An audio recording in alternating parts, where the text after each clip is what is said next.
keessattuu namoonni asirratti waan hin taane haasa'artanii famanaa godhaa uummata islaamaati.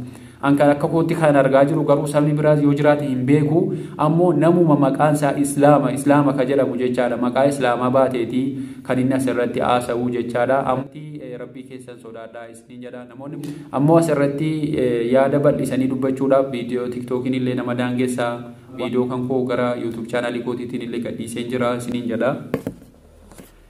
Egaa yaanni kabiraadha namoonni asirratti beekamtii argannaa jettanii waan hin taane haasoftanii nama arrabsitanii jecha badaa jecha namni yeroo qobaayyuu waliin haasa'uu saalfatu haasoftanii asirratti beekamnaa jettanii akkas godhattanuu rabbii keessan sodaadha. Kun beekamtii miti kun wallaalummaadha malee namni beekumsa qabu asirra taa'ee waan akkasii hin dubbatu jechaadha. Ammoo nan beekamaa jedhee jecha akkasii kana fayyadamuu hin qabu. Nama arrabsuus ta'ee jecha hin taanes haasa'uus ta'ee kanaafiyyuu rabbii keessan sodaadha. Beekamtii yoo barbaaddanii jettanii nama gaarii taatanii viidiyoo babbareedaa yoo hojjettanii jettan inuma beekamtuu jechaadha. Ammoo beekumsi asirratti beekamu waan tokko waan si fayyadu hin qabu waan jannata rabbii si bitu miti. Beekamtus dhiiftus uummata kana biratti beekamtuu dhiiftus yookaan waan ittiin jannata bitatamu miti jechaadha. Ati rabbii kee biratti beekamuudhaaf tattaafadhu halkanii guyyaa. Rabbiin biratti yoo beekamte jetteetti ilma namaa biratti beekamtus beekamuu baattus waan tokko waan si fayyadu miti. Yoo beekamtes gaariidha. Yoo beekamuu baates immoo uumaa waan si miidhu hin qabu siin jedha. Kanaafiyyuu hin beekamnaa jettanii daangaa rabbii dabartanii illee akiraa keessan illee dagattanii ofillee balleessitanii nullee akiraa keenyan balleessinaa rabbii keessan sodaadha. Yoo ofii keessanii baddan ofuma keessanii badaa malee ilma namaa irratti as viidiyoo feetan waraabdanii akka barbaadan laayivii mataa keessanii silaa tiktookiin kan kootii eentu waanaan jedhaa jettanii kan sodaa namaa hin qabne egaa utuu kabajaan jiraanne baay'ee gaariidhaa isiniin jedhaa. Egaa namni kun jalqabuma irraa tarii guddisa bada ta'ee ani erguma biyya namaa kana dhufee jedhee biyyi namaa kun sammuusaa kana garagasha ta'ee annaaf hin galu beektanii. Saniifiyyuu beekamtiin asirratti akkasitti argatamu kun beekamtii miti waan ta'eedhaaf boriitu namallee arrabsisiisa namillee ittiin nama tuffata. Sanaafiyyuu beekamtii waa'ee beekamtii irrattan yaada tokko waan tokko yaadadhe innis mucaa tokko lammii biyya Saawud Arabiyaati jechaadha. Saawud al-Qaxaanii jennaan jira. Mucaa xiqqaa wayitu utuunni taa'aa jiru itti dhufee jechaadha. Inni laayivii isaa banateetii viidiyoo wayii waraabaa bakkee keessatti isinitti agarsiisa. Akkasitti mucaan kun dhufee dubbisee sin jaallallee jedheeni sana booda hordoftoota nama 38 qabaa jechaadha. Yookaan hundi keessan argitanii jirtu waa'ee beekamtiitiif kan kaasee jechaadha. Mucaan kun nama 38 qofa qabaa tiktookiin qabda jedhee gaafate innis Saawud al-Qaxaaniin kun nama hordoftoota miliyoona 4 ol qabudha. Inni asirratti wantan kaasuu barbaadeefi namoonni keenya gariinis feemasa warri jedhaman warra nama arrabsuuf utuu hin taane feemasiidha gaafa ofiin jedhanii hin boonu nama tuffatu. Ammoo yoo nama gargaartes immoo gaarummaan ofumaafi jechaadha. Namni tokko nama ta'uunsaa iyyuu gahaadha jechuudha nama gargaaruufi. Ammoo mucaan kun sababaa ta'eefi jechaadha subhaanallah. Egaa kunola viidiyoo isaa kunoo Saawud al-Qaxaanii kan jedhamu isa kanaa jechaadha. وش اسمك انت يا ابوي؟ صالح. خوالي قحاطين انا 70. و70 تراني احبكم انتم يا السبعه. انا بعد. اي والله اني احبكم. تبي تصوري؟ اشوف السعاده. كم عمرك؟ 8. 8 يا بعد عين. تدرس؟ ايه. اي صف؟ ثاني. يا بعد عين. عندك حساب في التيك توك؟ ايه. وش حسابك؟ العالمي. بعادي حاط قرآن بعادي بطل. وش رايك اصور انا المقطع؟ شهد لك الله. اي شيء هذا وش تبغى؟ اي شيء وش تبي؟ اغاني لا ما تبي اغاني؟ ما شاء الله تبارك الله. اذكروا الله تكفون اذكروا الله والله تكفون يا رسوله واضح؟ هذا هو العصر والله. نمو سدوي سديت. بيتنا قهوة العصر قهوي. لا والله جلبوك يعني. لا والله حلفت. لا والله انا حلفت. لا والله جلبوك. انا حلفت وابي خلاص بسم الله عليه. انت كم تبي في حسابك؟ مليون. هذا ساعات. ما شاء الله mucaan akkas jedheeni jechaadha. Egaa nam yeroo dheeraan si hordofaa jira. Akkasuma immoo nama 38 qofa qabaa hordoftoota meeqa feetaa jennaan nama miliyoona 1 jedhee waan sin ajaa'ibu guyyaa lama guyyaa 3 dura inni nama feemasa guddaadha jechaadha. Hundi keessan ni beektu wannan sinitti himu hin jiru. Inni kunoo nama hordoftoota miliyoona 4,600 tuqaa 6 jechaadha. Yani 600 nama hordoftoota akkasii qabudha jechaadha. Egaa ani nama hordoftoota guddaa qabudha jedhee nama itti boonullee miti. Viidiyoo gaaf sana inni irratti waraabee nama miliyoona 21 daawwatee jechaadha. Viidiyoo gaaf sana inni mucaa irratti bakka taa'u sanatti waraabee jedhee view isaa sana miliyoona 21 daawwatamee fi maashaallah egaa namni beekamtii qabus haala kanaanis beekamuu ni danda'a. Namni tokko namni gaariin tokko yoo itti siqtee jetteetti akkati beekamtullee si gochuu ni danda'a malee nama arrabsiteef viidiyoon taanee hojjetteef jechan taanee haasofteef beekamtii argachuun beekamtii miti jechaadha. Egaa mucaan kun asiin illee deebi'ee kunoo galatoonfataa jira jechaadha obboleessa keenya kana. أول شيء بأذكر سعودي كحطاني المتابعين الله يسعدهم زي سعدوني هذا حسابي الرسمي. Akkasitti dubbataara jechaadha. Egaa ilmi namaa akkasitti nama galatoonfata. Mucaan gaafa duraa nama 38 qabu kunoo har'a miliyoona 1.1 jechaadha. Guyyaa 3-4 keessatti har'a hordoftoota miliyoona 1.1 jechaadha. Saalih jedhama maqaa mucaa kanaasi. Rabbiin barakaatti haa godhuu fi egaa obboleessa keenya kan sababa ta'eef Saud al-Qaxaanii kanallee jazakumullahu khair jennaani. Egaa haala kanattis namni wal danda'ee wal gargaaree akkasitti wal beeksisuus ni danda'a. Waan khairii irratti wal gargaaruun wama jirudha. Mucaan kun quraana malee waan takka hin qabu. Amma tiktookii isaa jala yoo galtanii hadiisa quraana jechaadha. Maashaallah tabaarakallah. Akkasii isiniin jedha. Yaa marhaba.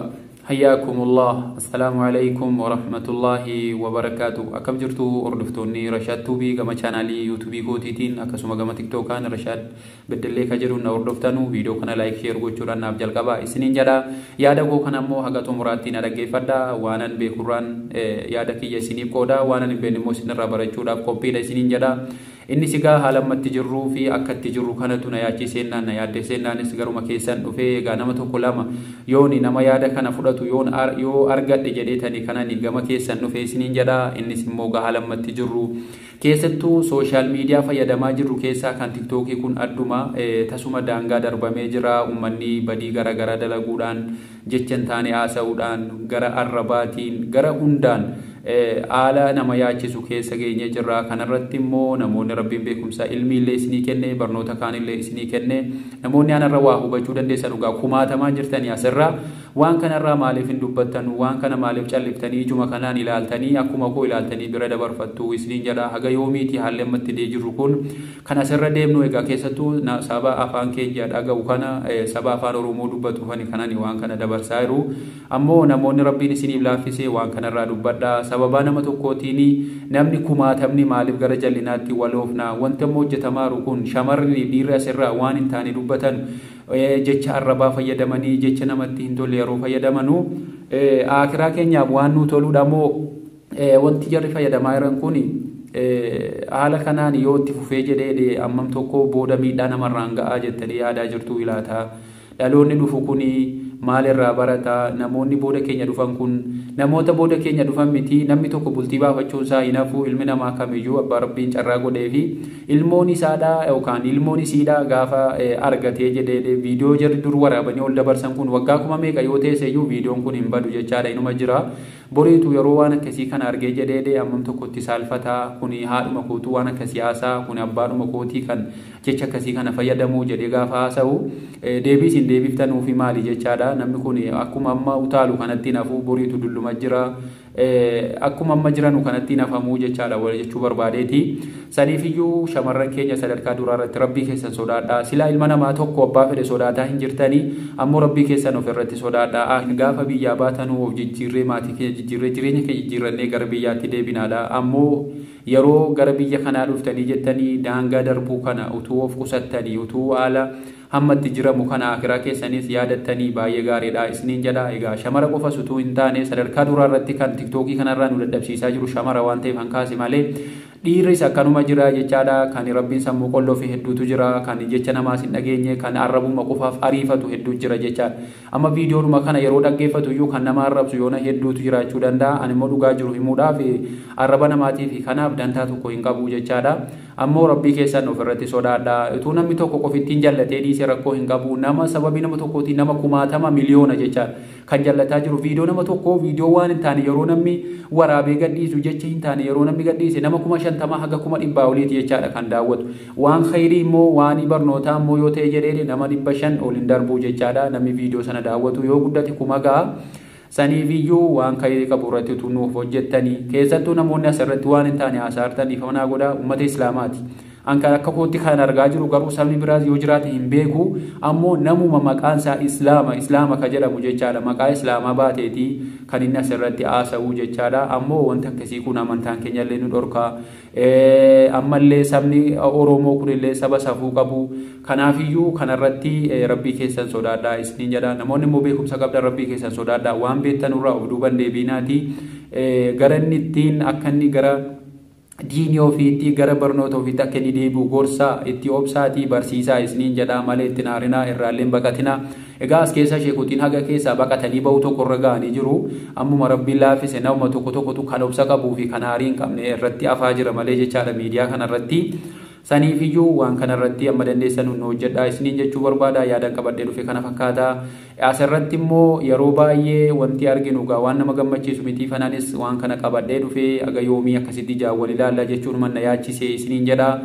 Egaa wanti jedhamu wallahi waa hedduutu jira yooma gaa amma kana namni nama dhaggeeffate kanayyuu namni dhaggeeffatu hin jiru viidiyoo daqiiqaa 5 sekoondii 5 kan uummanni keenya dhaggeeffatu kanammoo gaa yaada namaa hin fixachiisu ammoo asirratti yaada bal'isanii dubbachuudhaaf viidiyoo tiktookiin illee nama daangessaa waan na dhaggeeffattaniif galatooma viidiyoo kan koo gara YouTube chaanalii kootiitiin illee gadhiiseen jira isiniin jedha.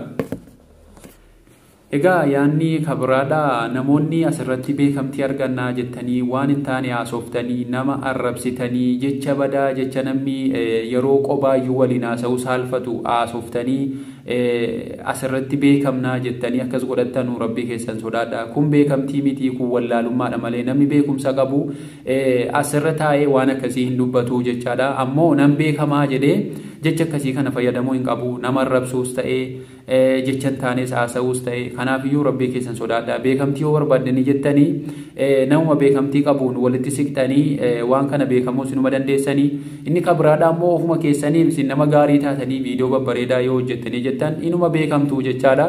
Ammoo beekumsi asirratti beekamu waan tokko waan si fayyadu qabu waan jannata rabbii si bitu miti beekamtus dhiiftus uummata kana biratti beekamtuun dhiiftus yookaan waan ittiin jannata bitatamu miti jechaadha. Ati rabbii kee biratti beekamuudhaaf tattaafadhu halkanii guyyaa rabbiin biratti yoo beekamte jetteetti ilma namaa biratti beekamtus beekamuu baattus waan tokko waan si fayyadu miti yoo beekamtes gaariidha yoo beekamuu baates immoo uumaa waan si miidhu hin qabu siin jedha. Kanaafiyyuu hin beekamnaa jettanii daangaa rabbii dabartanii illee akiraa keessan illee dagattanii ofillee balleessitanii nullee akiraa keenyan balleessinaa rabbii keessan sodaadha. Yoo ofii keessanii baddan ofuma keessanii badaa malee ilma namaa irratti as viidiyoo feetan waraabdanii akka barbaadan laayivii mataa keessanii silaa tiktookiin kan kootii eentu waanaan jedhaa jettanii kan sodaa namaa hin qabne egaa utuu kabajaan jiraanne baay'ee gaariidhaa isiniin jedhaa. Egaa namni kun jalqabumarraa tarii guddisa bada ta'ee ani erguma biyya namaa kana dhufee jedhee biyyi namaa kun sammuusaa kana garagasha ta'ee annaaf hin galu beektanii. Saniifiyyuu beekamtiin asirratti akkasitti argatamu kun beekamtii miti waan ta'eedhaaf boriitu namallee arrabsisiisa namillee ittiin nama tuffata. Sanaafiyyuu namoonni keenya gariinis feemasa warri jedhaman warra nama arrabsuuf utuu hin taane feemasiidha gaafa ofiin jedhanii jedhan hin boonuu nama tuffatu namnis nu malee hin jirus ka jedhanis ni jiru. Ammoo beekamtee beekamuu baattee waan namaaf gootullee hin qabdu. Ammoo yoo nama gargaartes immoo gaarummaan ofumaafi jechaadha. Namni tokko nama ta'uunsaa iyyuu gahaadha jechuudha nama gargaaruufi. Ammoo mucaan kun sababaa ta'eefi jechaadha subhaanallah. Egaa kunola viidiyoo isaa kunoo suudal gaataanii kan jedhamu sakanaa jechaadha. والله من زمان ودي اسلم عليك. وش اسمك انت يا ابوي؟ صالح. خوالي قحاطين انا سباعي. و70 تراني احبكم انتم يا السبعه. البت. اي والله اني احبكم. تبي تصور؟ ليه؟ ابشر بالسعاده. كم عمرك؟ 8. 8 يا بعد عين. تدرس؟ ايه. اي صف؟ ثاني. يا بعد عين. عندك حساب في التيك توك؟ ايه. حاط قران بعدي. بطل. وش رايك اصور انا مقطع؟ وش تبغى؟ اي شيء. وش تبي؟ اغاني لا. ما تبي اغاني؟ ما شاء الله تبارك الله. اذكروا الله تكفون. تكفون اذكروا الله والله. تكفون عيال صولوه. واضح؟ هذا هو. العصر والله. Nama soddonii saddeet. بيتنا قهوة. العصر قهوي. لا والله جربوك يعني. لا والله حلفت. قهوة. لا والله. انا حلفت. لا والله جربوك. انا حلفت. وابي. خلاص. وبسم الله عليه. انت كم تبي في حسابك؟ 1,000,000. ابشر بالسعاده. Maashaallah mucaan akkas jedheeni jechaadha. Egaa nam yeroo dheeraan si hordofaa jira. Akkasuma immoo nama 38 qofa qaba. Hordoftoota meeqa feetaa jennaan nama miliyoona 1 jedhee waan sin ajaa'ibu guyyaa lama guyyaa 3 dura nama hordoftoota guddaa qabudha jedhee nama itti boonullee miti. Viidiyoo gaaf sana inni irratti waraabee nama miliyoona 21 daawwatee jechaadha. Viidiyoo gaaf sana inni mucaa irratti bakka taa'u sanatti waraabee jedhee view isaa sana miliyoona 21 daawwatamee fi maashaallah egaa namni beekamtii qabus haala kanaanis beekamuu ni danda'a. Namni tokko namni gaariin tokko yoo itti siqtee jetteetti akkati beekamtullee si gochuu ni danda'a malee nama arrabsiteef viidiyoon taanee hojjetteef jechan taanee haasofteef beekamtii argachuun beekamtii miti jechaadha. Egaa haala kanattis namni wal danda'ee wal gargaaree akkasitti wal beeksisuus ni danda'a. Waan khayrii irratti wal gargaaruun wama jirudha. Mucaan kun quraana malee waan takka hin qabu. Amma TikTok isaa jala yoo galtanii hadiisa quraana jechaadha. Maashaallah tabarakallah. Akkasii isiniin jedha namni keenyas wal gargaaruu wal guddisuu irratti waan akkasii habaratu isiniin jechuu hedheetanii wanti biraa hin jiru. Egaa nutis beekumsa akkasii haa qabaannu wal kuffisuu utuu hin taane namni tokko yoo beekame jedhee ani namni kun dhufee na bira darba ani abaluu na caala waan ta'eedhaaf abaluu na caalee immoo argamuu isaa hin fedhu waan akkasii kana sammuu keessan keessatti yaaduu dhiiftanii namni tokko yoo guddatee jedhee namaas ni fayyada ofis fayyadeetii boriitu namallee fayyaduu danda'a waan ta'eef ofuma qofaaf hin guddadhaa ofuma qofaaf hin beekamtii argadhaa jettanii kaanillee gadi hin dhiibinaati isinis obboleessa keenya kanarraa baradhaa isiniin jechuu barbaadeeti warri beekamtii qabnaa jettan TikTok irratti nama sakaanis akka inni beekamtii argatu akka inni guddateenis bakka yaade ga'ee jedheedhu egaa innis riskii isaa jiraata atis riskii isaa jiraatta riskii isaa hin jiraattu saniif iyyuu wal gargaarru wal bira haa dhaabbannu egaa maallaqa kiisiidhaa baaftanii miti amma kan isin akkasitti nama gargaartanu akkasitti amma mucaa kana guyyaa 4 keessa namni waggaa 4-5 yoo barana yaadatu ta'e Raajuu Tasfaayee waggaa 4 irratti hojjedhee jedhe TikTok gaafa 600 jaajilaa gubame sana jechaadha. Mucaan immoo guyyaa 3 keessa miliyoona 1.1 amma kunoo jechaadha.